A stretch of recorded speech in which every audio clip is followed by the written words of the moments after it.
Hey guys, welcome back to the Savvy Cans. Alright, so today I'm working on the plumbing for my mixing station.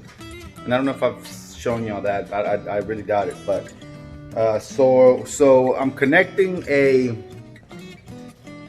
Vectra L2 and here is the mixing station. Yeah, I'm pretty space here with everything else that's in here is a little bit tight, but I'll still be able to manage. So I'm working on leveling it just so that I can make sure that I get the right measurements of water when it comes to these deals here that tells you how much water you have, because the garage, as I'm sure most of y'all know, leans a little bit down. So I bought the Vectra L2 as to be my mixing pump. I plan on, pipe running down that way, and then a pipe running up and coming back this way, and I'm gonna drill a 1 1/4 inch hole on that cap so that I can put the pipe through there, and it'll just mix it that way. I also plan on putting a ball valve right where it goes up and then into the tank, so where I can actually pump water out and into my fish tanks whenever I'm doing a water change. I'm thinking about trying to do automatic water changes, but that's a lot of drilling holes through walls, and because of, let me show you how this is set up. Oh, and as you can see, the reason I don't have any space is because my daughter has a little gym set here during this coronavirus pandemic that the gyms are closed, so she keeps conditioning here in the garage.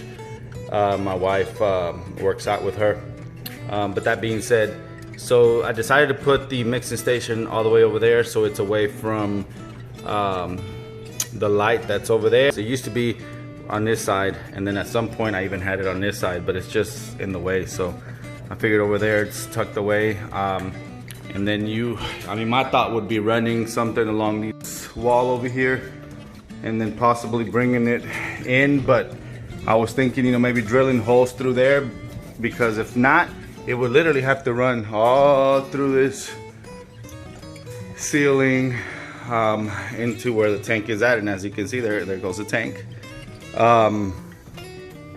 Or the other thought is that bring it in through here, right? And there, I have a crawl space, so maybe putting it through down there, and then running the tube through the crawl space to the other room here, drilling a hole up to maybe, make it easier that way to do automatic water changes from over there. But again, I'm gonna think about that. For now, I'm gonna do it this way. It won't hurt to create a ball valve there so that I can get water whenever I need it anyways, and then later I can decide whether to install either a Neptune dose, or I'm thinking about that Ecotech Versa, which seems to be able to go far distances and everything. But I don't know, for now let's do this, and then I'll show you the progress here in a minute. Alright, so it's actually been 24 hours already. I glued everything and let it dry, and this is what the final product looks like. So the way this is going to go is, can't put everything on camera, guys, so give me a minute.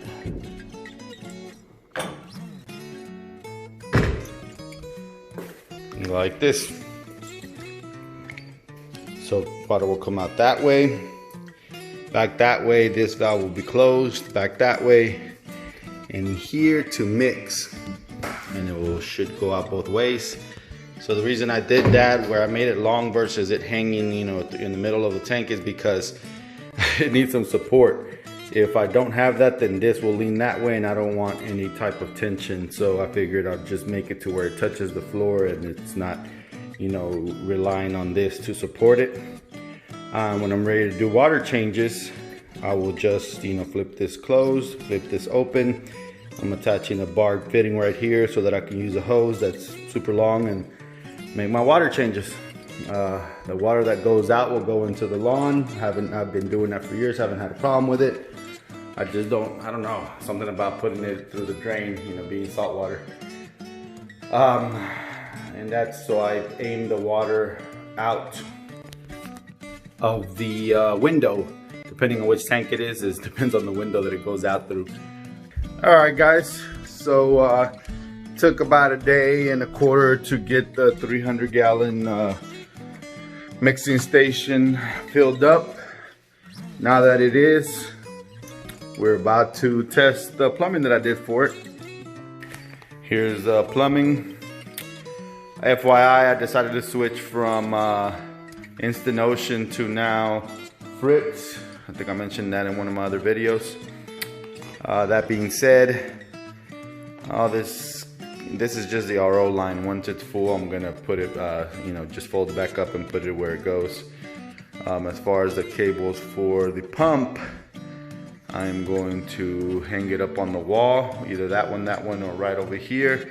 Not sure yet, but for now I just want to make sure it works. And so let me hook this up, and then before I turn it on, I'll start recording. Alright, so I've closed this one so no water comes out of there. This is open. This is a little wobbly, so I don't know what I can do to make sure that it doesn't move around so much. We'll see what happens when I release the water. I'm gonna open this one now.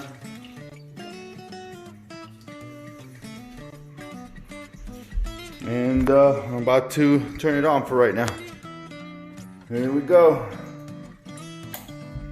The watch should tell me that I have to calibrate it. Alright, so the controller seems to, you can hear it. So you turned it off already? No. It's almost there? Yep. Look, just with it being at 20%, you could already see a bunch of water movement.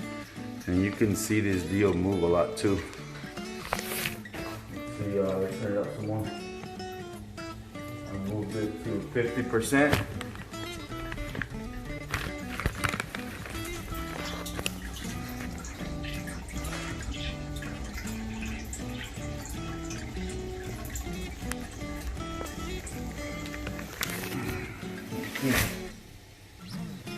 Move it to 100%, see what happens.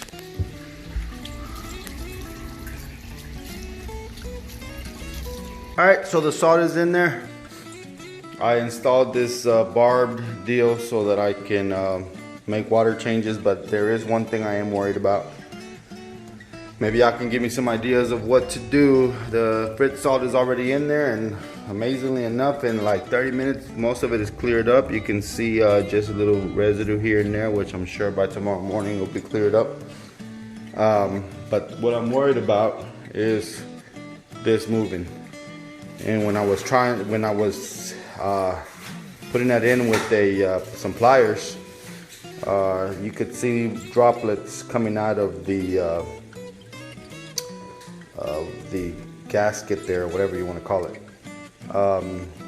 So any movement moves that, which means, you know, then the rubber O-ring that's in there will fail because of all that movement, and I'm afraid that over time that will eventually break or something like that. So got to think of a different way. Now my other thoughts is maybe cutting this to a certain extent right here, having this part here pointing up, and getting a tube that will go in there for mixing. It won't be as fancy as the double spout deal that comes out both ways, but at least they won't have that pressure. And then I'm thinking that when I want to do a water change, I can then disconnect the one that's used for this one and connect the one for the water change, which will be like 100 feet long, and just, you know, move it around the house that way. I'm not sure yet, so look forward to some of y'all's comments, ideas, suggestions, whatever the case is. But for now, this is it. This is the mixing station. Appreciate y'all watching. And here's a word from my sponsor, Lillian. Gotta listen to her. Subscribe. And then what else? Click the notification button. So that you can get notified for every video, right? Yeah. And what else? Give it a big thumbs up. There we go. Thank you guys, you heard her. You know, you have to take her advice. Follow us on this journey.